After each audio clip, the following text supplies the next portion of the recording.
A few years ago, I approved a change that looked completely safe. It wasn't risky, it wasn't rushed, and it definitely wasn't supposed to matter that much. But within 48 hours, it cost us millions. Nothing crashed, no alarms went off, the system kept running. It just started making worse decisions. And what bothered me most wasn't the mistake, it was this. Everyone involved was smart, careful, experienced, and we still made things worse. So I started asking a different question. Why do smart teams break the things that already work? And I kept going back to the original change, the one that cost us millions, because I wanted to understand not just what happened, but why it wasn't caught. It had passed every review, every test, every approval gate we had, and not one of those steps asked the question that mattered. Not does this work? We know it worked. Not is it clean? It was clean. The question nobody asked was, what decisions are we changing here and do we actually understand it? The question didn't exist in our process. And that gap, the single missing question, is what cost us millions.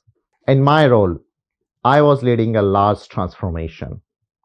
And like most leaders, I was focused on progress, improvement, modernization, doing things the right way. And in technology, that often sounds like break the monolith, move faster, build cleaner systems, scale better. It all sounded right. And for a while, it looked like it was working. But then something didn't add up. We were improving systems that getting worse outcome. That contradiction is hard to ignore. Because it doesn't just happen in tech, it happens everywhere. We improve processes and slow down. We add structure and we lose clarity. We optimize and make things worse. So I had to ask, what are we missing? Here is what I eventually realized. The problem wasn't the system, it was how we are changing it. Because systems, especially the one that last, aren't just made of components. They are made of decisions. Thousands of them. Invisible, interconnected, accumulated over time. And when we try to improve a system, we don't just change structure. We change those decisions, often without realizing it.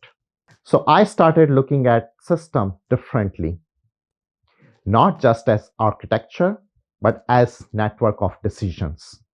And that led to me a simple, unforgettable insight. We don't break system when we change them. We break them when we change decisions we don't understand. That became the turning point for me because it changed the question I was asking. Instead of, what should we build? I started asking, what decisions am I changing? And more importantly, do I actually understand it? When you isolate a decision, you know what goes in, you know what comes out, you know who owns it, and suddenly complex systems feel manageable. But when you don't, you are not reducing complexity, you are just moving it somewhere else. Thinking about what happens when you renovate a house.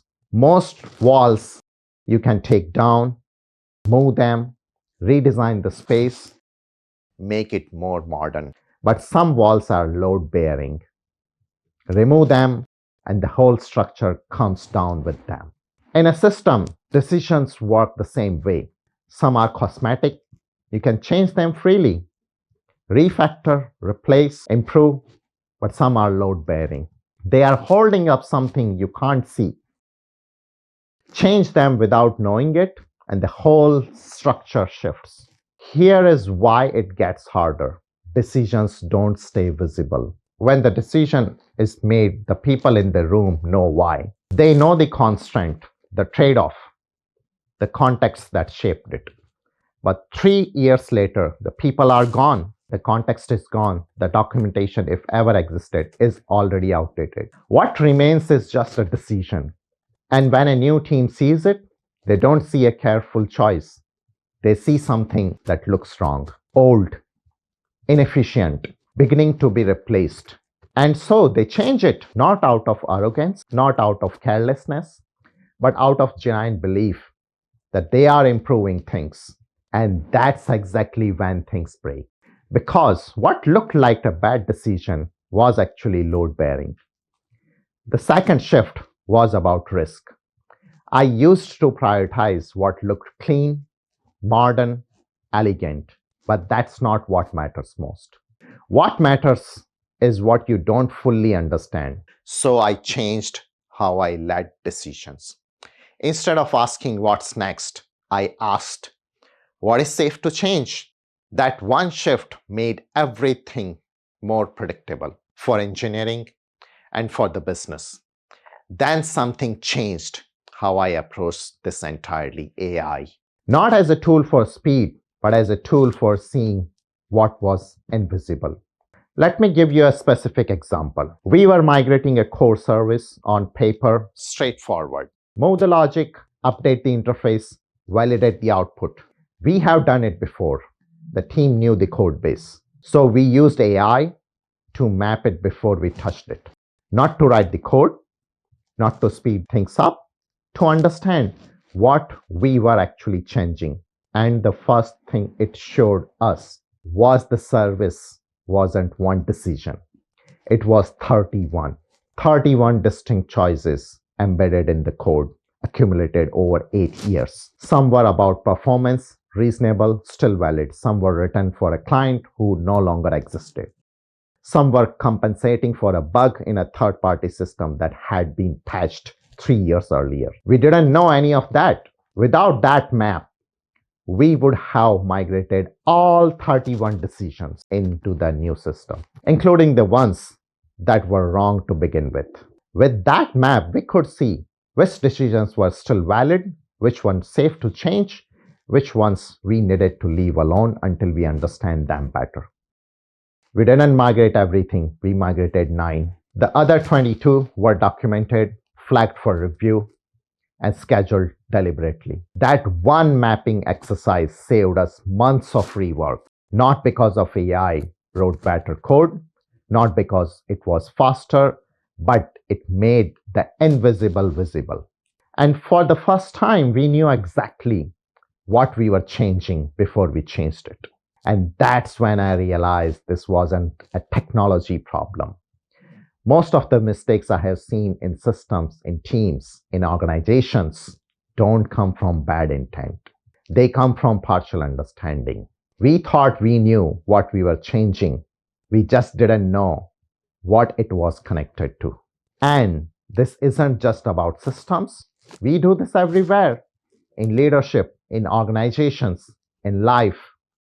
We try to fix everything at once. Instead of asking, what's one decision that actually matters? So what does this actually look like in practice? Before any significant change, now I ask 3 questions. First, what decision am I changing? Not what features am I building? Not what system am I improving? What decisions specifically I am touching? Second, who made it and why? Not to question their judgment, to understand the context they were working when they made it. Third, what is this decision currently protecting? What would break if I removed it tomorrow? 3 questions. That's the whole framework. Not a process, not a methodology, not a new tool to buy. 3 questions that takes 30 seconds and that have saved us from countless expensive mistakes. So if you are trying to improve something, a system, a team, an organization, pause, then ask a different question. Not what should I change, but what decisions am I about to change? And do I really understand it? Because here is what I have learned. The unit of transformation is not the system, it's a decision. And if you can see those decisions clearly, you can improve the most complex systems without breaking what already works. Because at the end, we don't experience systems, we experience the decisions they make.